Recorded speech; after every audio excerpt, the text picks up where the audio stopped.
Nos ados ont vu tous les Miyazaki. Ils rêvent qu'on les emmène au Japon. Alors je vous donne rendez-vous au musée Ghibli à Tokyo, où vous serez transportés dans l'imaginaire du studio. Incroyable. Mon mari, lui, rêve de s'immerger à fond dans la culture nippone. Après un cours de dessin manga avec un artiste, je vous propose d'assister à une cérémonie du thé. Waouh. Et pour une expérience unique jusqu'au soleil levant, je vous ai réservé une nuit dans un joli ryokan avec un dîner traditionnel. Je nous y vois déjà.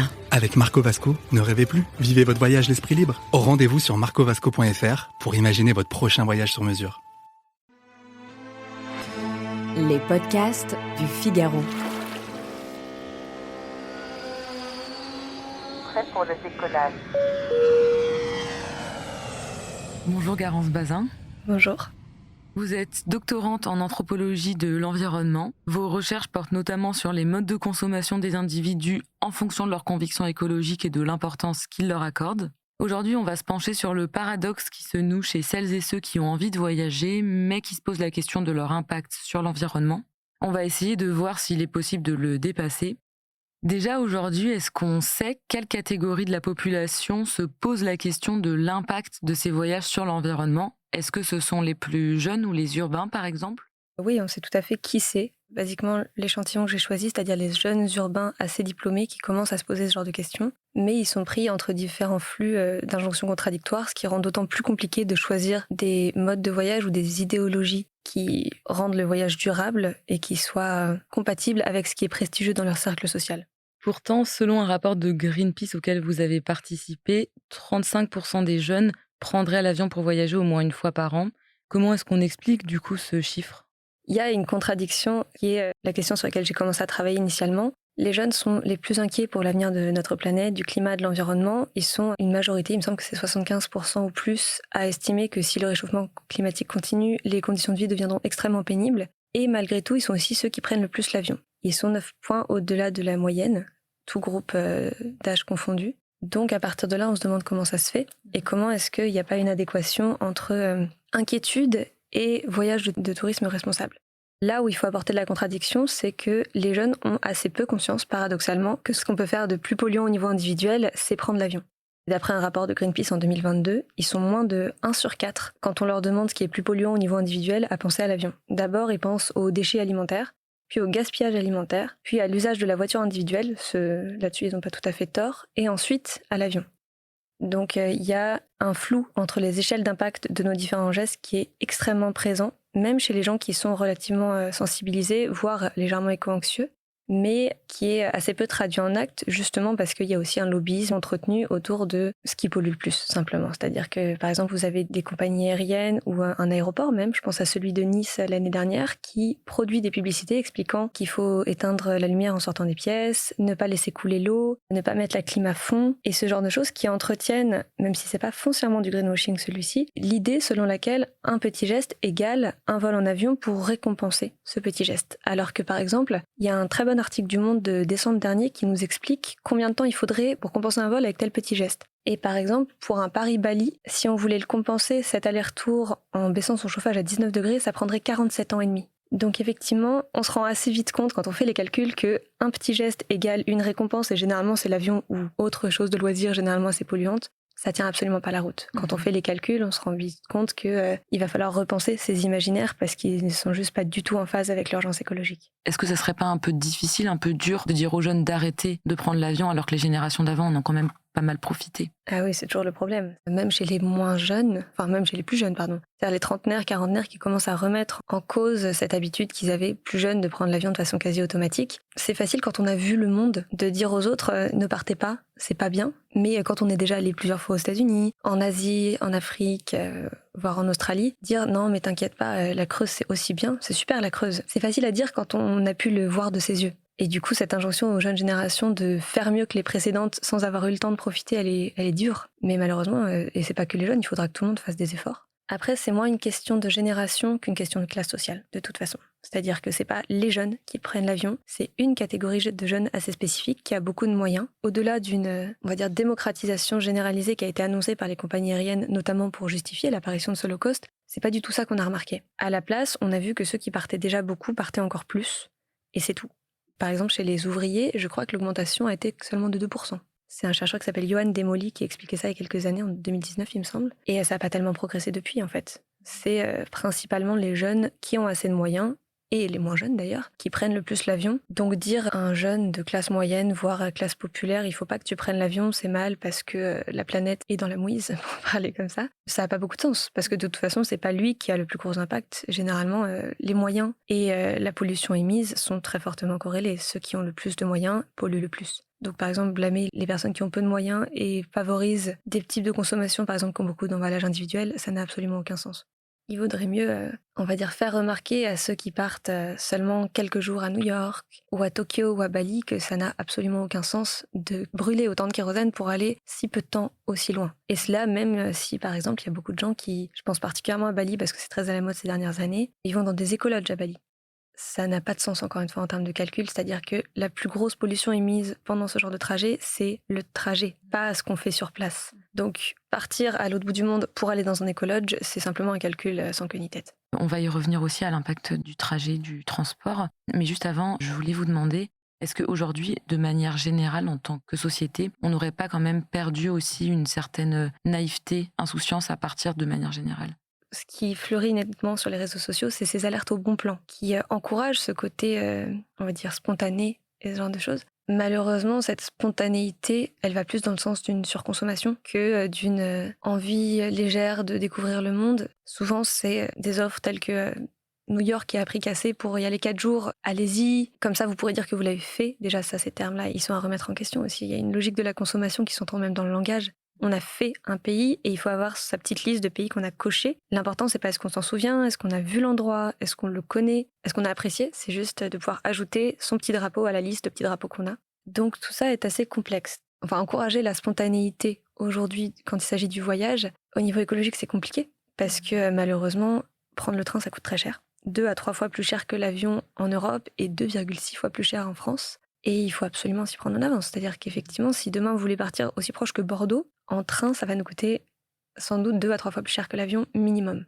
Donc, cette spontanéité qu'ont les jeunes, notamment, elle est fortement contrecarrée par les exigences écologiques. Et ça, les low-cost surfent énormément dessus, mais pas que les low-cost d'ailleurs. Parce que le fait qu'il y ait énormément d'exemptions fiscales sur le milieu aérien, alors qu'il pollue parfois 80 fois plus que le train, c'est quelque chose qui doit être remis en cause à une plus grande échelle. Par exemple, il y a 10% de taxes sur les vols intérieurs. Et il y a des lignes qui ont été un peu bidouillées, là où on savait qu'au-dessous de 3 heures de transport, il me semble, en train, ils devaient supprimer la ligne. Il y a eu des bidouillages, et au final, je crois que c'est moins de 10 lignes qui ont été supprimées depuis que cette loi est passée. Et pareil, il n'y a pas de taxe sur les billets d'avion internationaux, depuis 85, il me semble. Donc par exemple, si vous voulez aller en train de Paris à Londres, vous allez payer une part assez substantielle du billet en taxe. Il me semble que ça pouvait aller jusqu'à, sur 200 livres de billets, vous alliez payer 100 € de taxe. Enfin 100 livres du coup, pour passer entre les deux pays. Alors que un vol entre Londres et Paris sera complètement exempté de ce genre de choses et en plus, il n'y a pas de taxe sur le kérosène. Là où l'électricité, le gasoil routier ou non routier et toutes les autres formes d'énergie sont taxées. On parle beaucoup de l'impact de l'avion sur l'environnement. Est-ce que pour vous, c'est le seul problème en voyage ? Non, pas seulement, mais c'est le principal problème de très très loin. Après, bien sûr, si vous voulez voyager de façon plus responsable, manger moins de viande, notamment de viande bovine, qui est celle qui pollue le plus de loin, ça peut être intéressant, mais ça ne compensera encore une fois jamais le vol. Est-ce qu'il faut vraiment bannir l'avion ou non, le je raisonner ? pense pas qu'il faille bannir l'avion, parce que bon, la logique binaire comme ça, généralement, à part caricaturer et rendre les gens un peu à cran, ça ne sert pas à grand-chose. En revanche, il faut remettre de l'exceptionnalité dans l'avion. Là où il y a 2 ou 3 générations, c'était quelque chose de rare et qu'il fallait apprécier aussi. À sa juste valeur, aujourd'hui, il y a des gens qui prennent l'avion comme le taxi. D'ailleurs, j'avais vu passer un vol Volotea pour la Corse, ou en Corse, c'était pas précisé, qui était à 9 €. Donc c'est moins que le prix d'un taxi parisien où on paye 7 € en montant dans le taxi et sans doute 9 en faisant 3 ou 4 mètres. Donc c'est quand même assez hallucinant que des prix comme ça soient possibles. L'avion, ça reste le principal problème quand on voyage en termes d'impact écologique. Mais encore une fois, si vous voulez adapter vos autres pratiques de voyage, c'est super. Parler de l'avion tout à l'heure, Ouais. pour un Paris-Bali, encore une fois, on avait dit 47 ans et demi de chauffage. En étant végétarien pour compenser ce même vol, c'est 9 ans. Donc c'est moins que le chauffage, mais c'est quand même beaucoup. Donc il faudrait se détacher de l'avion, simplement. C'est-à-dire que Jean Covici, quoi qu'on pense de lui, a parlé de 2 vols par vie par humain, 2 vols long courriers. pour une bonne partie des gens, ça paraît absolument absurde parce que selon notre milieu social, selon là où on habite aussi, l'avion a pu rentrer dans des normes qui paraissent complètement intangibles parce que l'aéromobilité fait partie de beaucoup de carrières, de beaucoup de milieux. Moi, dans le milieu universitaire, par exemple, si demain on me propose d'aller 4 jours à Vancouver pour une conférence et de revenir et que je refuse, je sais que j'aurai jamais de carrière universitaire parce que ça fait partie du jeu académique d'aller rencontrer ses pairs dans d'autres pays, de présenter ses travaux. Et si on décide de s'y soustraire, on sait qu'on n'aura pas de carrière académique. Donc il faut savoir ça et il y a des choses à revoir de façon plus profonde. Mais gardez à l'esprit que par exemple la proposition de Jancovici de vol aller-retour par vie par individu, pour l'immense majorité de l'humanité, c'est un bonus auquel on ne pourrait pas croire. Parce qu'il y a 80% des humains qui prendront jamais l'avion et 40% des Français non plus. Donc même pour la population française, 2 allers-retours long courrier par vie, ce serait un bonus assez magistral. Et il n'y a que 11% des Français qui prennent l'avion plus d'une fois par an. Donc encore une fois, on parle d'une partie quand même très réduite de la population qui a fortement assimilé aussi, parce qu'on l'y a encouragé, que vacances égale avion, avion égale déconnexion, et plus on part loin, mieux c'est, mieux on se déconnecte, plus on découvre. Et ça, c'est des imaginaires qui vont être très longs à changer, et aussi très longs à adapter à la réalité du monde et aux contraintes qui arrivent de plus en plus vite. On a vu même ces derniers jours les inondations records, les vagues de chaleur mortelles, ce genre de choses. Si on remet pas beaucoup de choses en question, notamment notre façon de voyager, on sait que ça va pas s'améliorer de toute façon. Tout à l'heure, vous me parliez par exemple de personnes qui partaient quelques jours à Bali seulement et sur place louer des écolodges. Est-ce que vous conseillez par exemple de partir plus longtemps quand on part loin en avion ou d'avoir certaines pratiques, je ne sais pas si ça serait de vivre chez l'habitant par exemple, d'éviter les hôtels qui pourraient vachement polluer, ce genre de choses? Pourquoi pas? Mais quand je vous disais remettre de l'exceptionnalité, c'est-à-dire que je travaille avec des jeunes urbains, du coup de 19 à 28 ans, relativement assez diplômés et dans plein de types de métiers ou d'études différents. Il y en a pour lesquels 2 fois par an, des allers-retours long courrier, c'est très peu. Et quand je leur ai demandé du coup s'ils avaient commencé à réduire par rapport à l'urgence écologique leur pratique, ils disent « Ah oui, je fais beaucoup d'efforts. Je ne vais par exemple plus au Mexique ou à San Francisco que 2 fois par an. » Ça reste beaucoup, beaucoup, beaucoup trop. C'est-à-dire qu'un vol long courrier qui soit à peu près raisonnable, et ça c'est en mettant de côté les considérations du GIEC qui diraient beaucoup moins, ce serait au maximum tous les 4 à 6 ans. Donc bien sûr, il faut partir plus longtemps. Si on en a les moyens, que ce soit en termes de congés ou financiers, il faut partir plus longtemps. Si on va jusqu'au Japon, ne pas rester 1 semaine. Mais encore une fois, ça coûte très cher, donc c'est pas évident.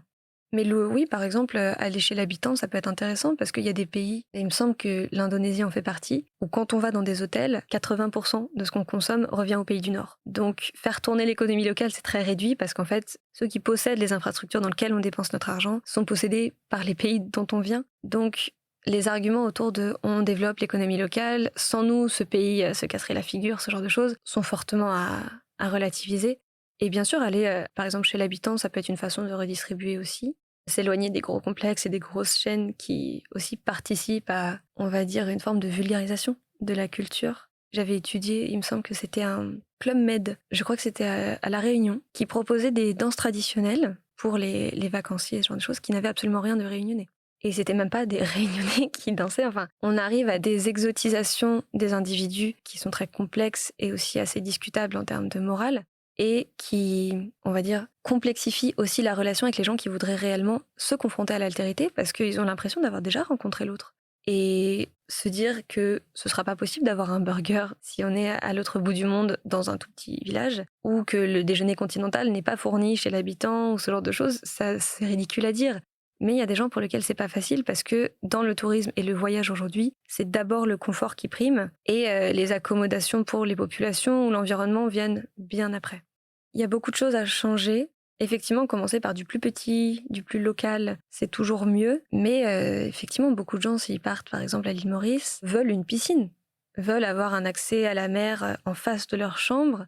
Et c'est compliqué de leur dire oui, mais c'est pas éthique et ce genre de choses, même si c'est tout à fait vrai, c'est pas éthique du tout.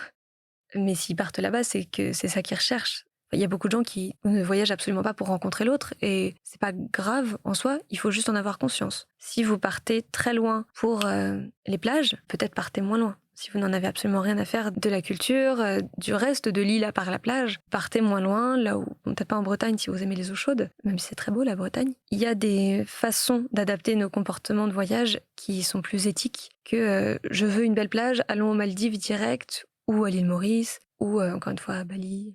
Mais tout est fait pour nous faire choisir vite, grâce au bon plan, tant que la promotion ou l'offre est disponible. Et cette rapidité forcée, elle contribue bien sûr à nous empêcher de réfléchir, simplement. Le plus on choisit vite, parfois moins on choisit bien.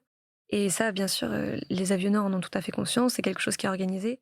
Là-dessus, c'est aussi à la société civile, mais surtout aux décideurs politiques, de faire des lois pour encadrer ce genre de choses. Parce que je ne pense pas que ce soit souhaitable en termes de modèle de société, notamment par rapport à l'urgence écologique, mais pas que, de pouvoir faire un aller-retour Paris-New York à moins de 100 €. Surtout que généralement, ça repose sur des travailleurs assez peu payés, des normes environnementales complètement cassées, et on voit que les populations locales de ces villes qui sont extrêmement surfréquentées, notamment à cause des avionneurs low cost qui proposent des week-ends dans d'autres capitales européennes pour des prix cassés, ils en peuvent plus. Et je crois, il me semble que les loyers à Barcelone ont augmenté de 68% en 10 ans. Donc effectivement, pareil à Venise, si les locaux ne peuvent plus habiter sur place, qu'est-ce qui reste ? Venise est devenue une sorte de ville-musée. Est-ce que Barcelone va faire ça à son tour ? Est-ce qu'il n'y aura plus personne qui habitera sur place, à part les gens qui occupent les Airbnb à l'année ? Malheureusement, il va falloir compter sur des choix politiques, parce que la loi du marché ne nous aidera pas dans ce cas-là. Est-ce que vous pensez que voyager de manière plus durable est plutôt associé donc à plus de contraintes, ou comme vous dites, il faut vraiment repenser nos imaginaires autour du voyage ? Alors actuellement, c'est associé à plus de contraintes, malheureusement, mais c'est la façon dont le système est pensé. Il y a de plus en plus, notamment d'influenceurs, qui essayent de tirer ces imaginaires vers des futurs qui soient à la fois désirables et plus simples. Par exemple, je pense à Tolt en voyage, qui a ouvert une plateforme qui s'appelle Ourail, qui vous permet, en regardant même sur leur site, d'aller d'un endroit à l'autre en train, par exemple Paris-Helsinki ou l'île-Lisbonne, pourquoi pas. Enfin, il y a pas mal d'options.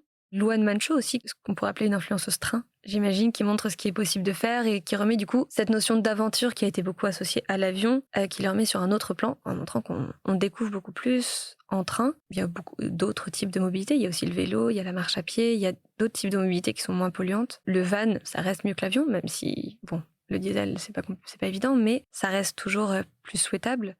Malheureusement, c'est toujours plus de contraintes aujourd'hui, il faut repenser beaucoup de choses. C'est absolument hallucinant quand on voit l'impact écologique que le train soit autant taxé, que ce soit parfois si mal pensé, alors que c'est beaucoup plus souhaitable pour un futur désirable. Mais bien sûr, il y a aussi à faire sur les imaginaires. Je vous parlais tout à l'heure de pays à cocher. Quand on a écrit du coup le rapport dont je vous parlais tout à l'heure en mode avion pour Greenpeace, qui est sorti en octobre dernier, on s'est bien rendu compte que sur les réseaux sociaux, ce qui était mis en avant, c'était une logique de collection des pays. Il y a par exemple sur les profils des gens plein de stories à la une avec des petits drapeaux en dessous. Et le but, c'est d'avoir le plus de petits drapeaux. Plus on a de petits drapeaux, plus on a de prestige social. Il y a une influenceuse qui, par exemple, avait mis sur son blog voyage une carte du monde et les pays qu'elle avait fait, encore une fois, terme assez évocateur, étaient coloriés. Elle avait passé 2 jours à Saint-Pétersbourg et du coup avait colorié toute la Russie. Et en fait, c'est très symptomatique de ce qui se passe actuellement. C'est-à-dire que cette hypermobilité aérienne qui a été fortement développée est mise en avant aussi par ses logiques et les met en avant elle-même. Et ça, ce sera plus possible. Une fois qu'on aura fini avec l'aéromobilité, parce qu'on aura simplement plus les ressources pour, il faudra abandonner cette logique de collection effrénée des pays, parce qu'elle est pas souhaitable et elle est pas durable, simplement. Malgré tout, c'est compliqué d'éloigner les jeunes de ça, c'est quelque chose qui existe depuis assez longtemps. Mais encore une fois, remettre de l'exceptionnalité. On se rend bien compte dans les études d'opinion ou en sociologie que l'hyperconsommation, que ce soit des voyages ou en général, ça satisfait assez peu les gens, simplement. Quelqu'un qui est parti 3 ou 4 jours à New York ou à Cuba il y a quelques années parce qu'il y avait une promotion, aura 2 photos et ne s'en souviendra pas. Alors que quelqu'un qui a préparé un voyage, qui y a pensé, qui a essayé peut-être d'apprendre 3 ou 4 mots de la langue pour s'en sortir, qui a réfléchi à où il voulait aller, qui s'est fait peut-être un itinéraire, cette personne aura des souvenirs bien plus marquants, qui resteront bien plus longtemps, et il aura une satisfaction qui aura été beaucoup plus forte que quelqu'un qui part en saut de puce très régulièrement. Donc ouais, repenser les imaginaires du voyage, mais il y a beaucoup à faire. Effectivement, on ne peut pas tout casser et tout recommencer en partant sur de nouvelles bases. Il faut construire à partir de ce qui est existant en essayant d'orienter la focale vers quelque chose qui pourra maintenir un état de la planète durable pour les générations qui viennent, souhaitable et gérable en termes de température et ce genre de choses. Merci beaucoup. Je rappelle que vous êtes donc doctorante en anthropologie de l'environnement et que vos recherches portent sur les modes de consommation des individus en fonction de leurs convictions écologiques. Merci d'avoir écouté ce podcast. Je suis Julie Malo, journaliste au Figaro. Vous pouvez retrouver Question Voyage sur Figaro Radio, le site du Figaro et toutes les plateformes d'écoute. Si vous avez aimé cet épisode, n'hésitez pas à vous abonner et à laisser votre avis. À bientôt.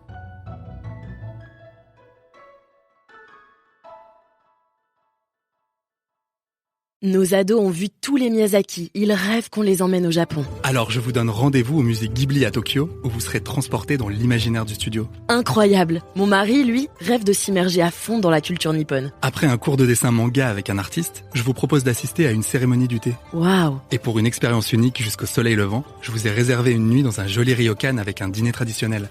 Je nous y vois déjà. Avec Marco Vasco, ne rêvez plus, vivez votre voyage l'esprit libre. Au rendez-vous sur marcovasco.fr pour imaginer votre prochain voyage sur mesure.